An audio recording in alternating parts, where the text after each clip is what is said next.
여러분의 구독은 영상을 제작하는 데 큰 힘이 됩니다. 영상을 보시기 전에 구독과 좋아요 꼭 부탁드리겠습니다. 아울러 회원이 되시기를 원하시는 분들은 유튜브 채널 홈피 구독 옆에 있는 가입 버튼을 눌러주시기 바랍니다.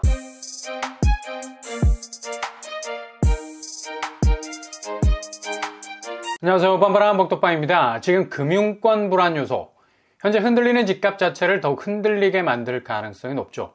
최근에 홍콩 H지수, ELS, 이거 그냥 당연히 엄청난 손실로 이어질 것으로 전망이 되고 있고요. 당장 상반기 만기 도래액이 10조 2천억 정도 된다고 합니다. 어마무시한 규모죠. 일단 홍콩 H지수가 반토막이 난 상황이기 때문에 여기에 은퇴자금 10억을 넣은 분은 5억이 날아가게 생겼습니다. 3억을 넣은 분은 1억 5천 그냥 눈앞에서 사라지게 생겼습니다. 뭉칫돈을 몰아넣은 분들은 앞이 캄캄해질 수밖에 없는 겁니다. 녹인 손실 발생 구간이 생겨서 반토막이 나는 상황이 발생을 하게 되는 건데, 이렇게 되면 여기 예적금 형태로 투자를 한 고객들은 원금의 절반 정도가 사라지게 되는 거죠.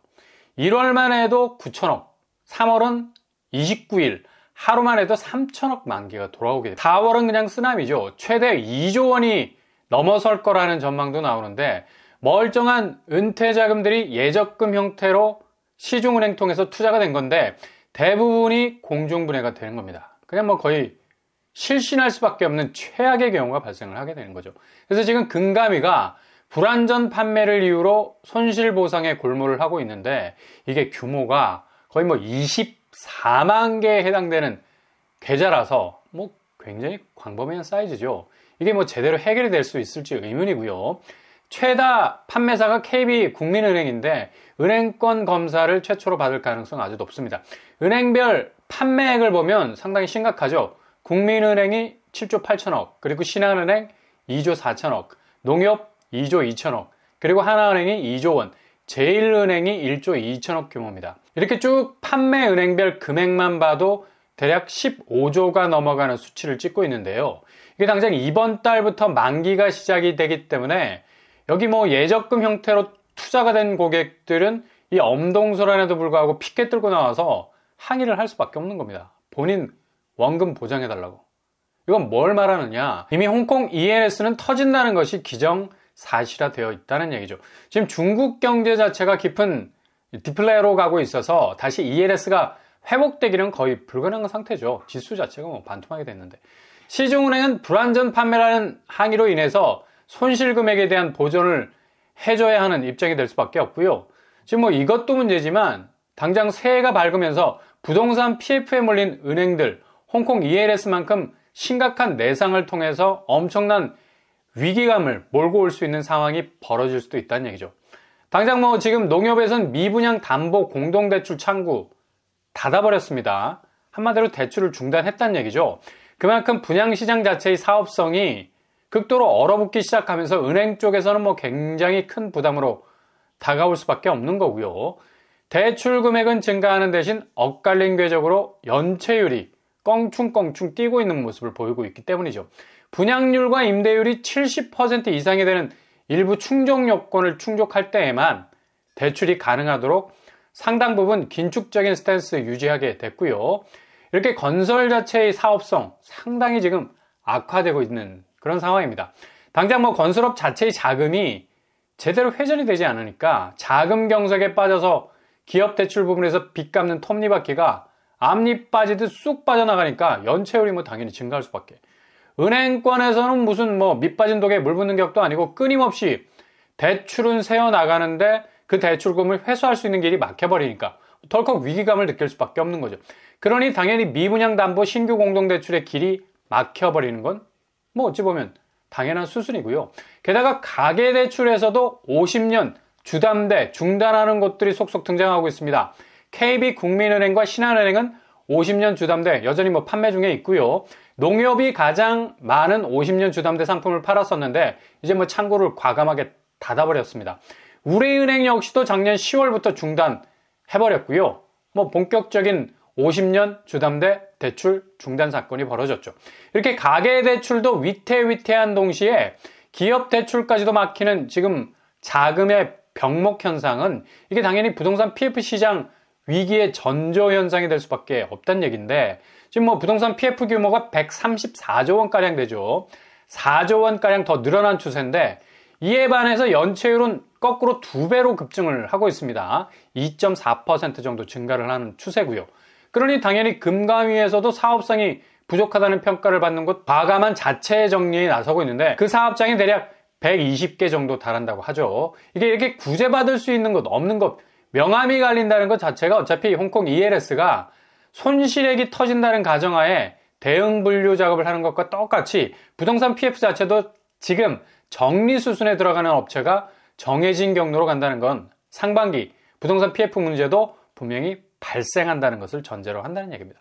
그러니 올해 2024년도가 돼도 이렇게 금융권에서 엄청난 위기의 바람이 몰아닥친 게 기정사실이라서 한국이 직면한 부동산 자금 경색 부분은 그닥 쉽게 해결 기미를 보이지 않을 가능성이 크다는 얘기죠. 시중은행에서 이렇게 당장 대출문이 닫혀버리고 사업성이 없는 쪽은 뭐 아예 쳐다보지도 말 것을 자체 알람을 설정을 해서 가고 있는 와중에 개인 대출 역시도 집값이 엄청난 하락세를 보이면서 떨어지게 된다면 은행도 스스로를 보호해야 할 생존 본능이 발동이 되기 때문에 대출 창구 쪽은 뭐 더욱 빡빡해질 가능성 높아진다는 얘기입니다. 그래서 시중은행 금리 내려간다고 이걸 봄이 오는 아지랑이로 봐서는 안 된다는 게, 아무리 금리 변동 요소를 만든다 해도 그냥저냥 뭐 고금리 선에서 살짝 조정폭을 거친 수준에 지나지 않을 것이기 때문에 자칫 오판에서 대출을 거하게 일으켰다가는 그냥 완전 발목에 금리 폭탄을 일평생 차게 되는 결과 가져오게 될 거고요. 결국 얼마나 버티는가, 이건 뭐 매수세의 승리 포인트가 될 것이고, 결국 얼마나 빨리 포기하는가, 이건 매도세의 승리 포인트가 될 것으로, 둘 사이의 이 스탠스는 극명하게 다른 포인트에서 움직일 가능성 아주 커지게 될 거란 얘기죠. 이런 분위기의 편성에서 요즘 뭐 예상대로 부동산 궤적 착착 움직이고 있죠. 정말 무서울 정도의 공포감 느끼게 합니다.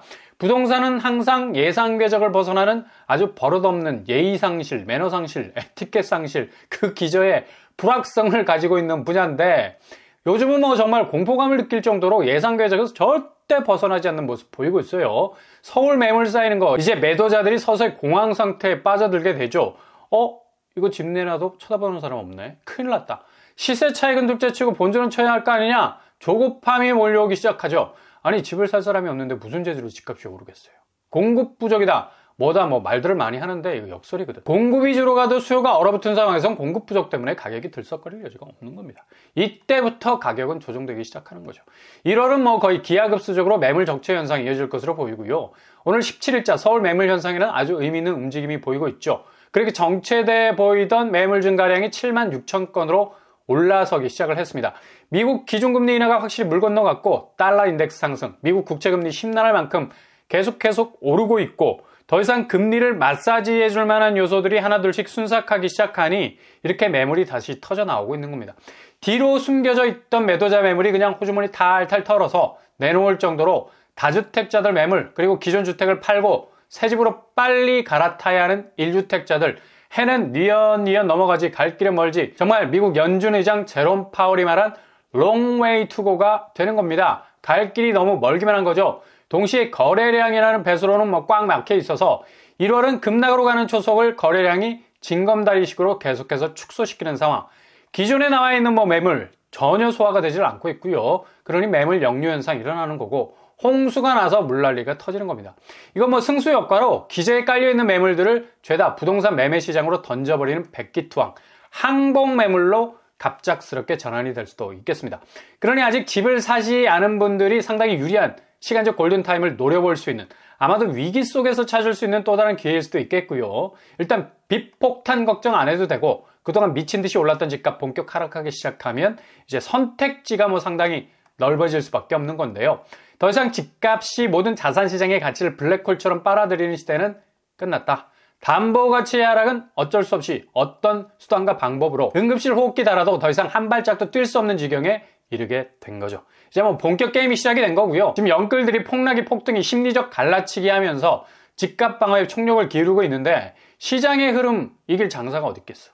그냥 뭐 몰아치는 파도 뛰어넘으려 하는데, 이거 뭐 파도 앞에 종이배 띄우기입니다. 그냥 거대한 웨이브 속에 묻히고 마는 거죠. 그런 난무하는 말들을 신경 쓰지 마시고 지금의 흐름에 편승해서 여유롭게 전체 판세를 들여다보시면 되겠습니다. 그런데도 이 와중에 끝까지 집값 띄우는 걸 오매불망바라는 사람들이 여전히 많다는 것도 역설입니다. 그냥 뭐 시장은 호구 세력이 있어야 돌아가는 것보다 라는 생각도 들고요. 여전히 부동산 쪽으로 소방호수를 대고 콸콸콸, 이거 뭐 빚이 쏟아지는 소리.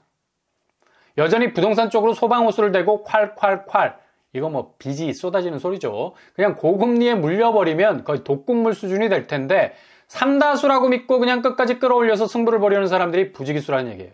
지금 뭐 은행 가계대출 증감 추이 한번 보세요. 기가 막힐 정도죠. 아니 이렇게 고금리가 발목을 잡을 줄 알면서도 가계대출 중 부동산과 살을 맞대고 있는 주택담보대출 비율이 2023년 한 해 51조 증가했습니다. 여전히 강세죠. 주담대는 대출의 중심이 되어가고 있고요. 그러니 금융위가 화들짝 놀라서 바로 스트레스 DSR을 다음 달 2월에 도입한다는 얘기죠. 금융당국으로서도 상당히 위기감을 느끼고 있는 겁니다. 그리고 올해 상반기 만기가 돌아오는 PF대출 관련 부분에선 거의 실제 건설사 영업이익 자체가 셔터를 내린 상태고, 특히 지방건설사는 뭐 무덕이죠. 분양이 거의 먹혀 들어가고 있지 않고 심지어 경기권 수도권은 참패의 연속. 아무리 무슨 이유로 돌려봐도 무한궤도 돌아가는 소리만 들리고요. 그래서 금융위가 DSR 규제 확실하게 세팅해서 이젠 소득이 받쳐주지 않으면 돈 내주지 않게 하는 가이드라인, 특히 스트레스 DSR 제도를 급히 내놓은 겁니다. 그만큼 지금 가계부채 상황이 죄다 부동산 쪽으로 업이 돼서 감당할 수 없는 고금리 사태 터지고, 이게 개인이 걸려있는 건설 경기 쪽에서의 초토화, 그리고 영업이익에서 손을 털 수밖에 없는 부동산 PF 대출을 감당하지 못하는 기업이 기하급수적으로 늘어나게 되면 그냥 한 번에 빵 하고 터지게 되는 구조라 말할 수 있죠. 지금 이렇게 상황이 급박하게 돌아가고 있습니다. 아무튼 홍콩 H지수와 연관해서 자금난을 겪는 분들 계시다면 속히 보상의 길이 열렸으면 좋겠고요. 자칫 시중은행 자금이 손실보상액이 눈덩이가 돼서 자금 경색은 뭐 오지는 않겠지만, 그래도 이것과 맞물린 부동산 PF 문제도 장난이 아니라서 지금 시중은행 주담대 금리 내려가는 게 그냥 단기적인 신기루인 것만은 분명해 보이네요. 그러니 본인 자금 설계 철저히 하시고 문단속 잘 하셔야 되겠습니다.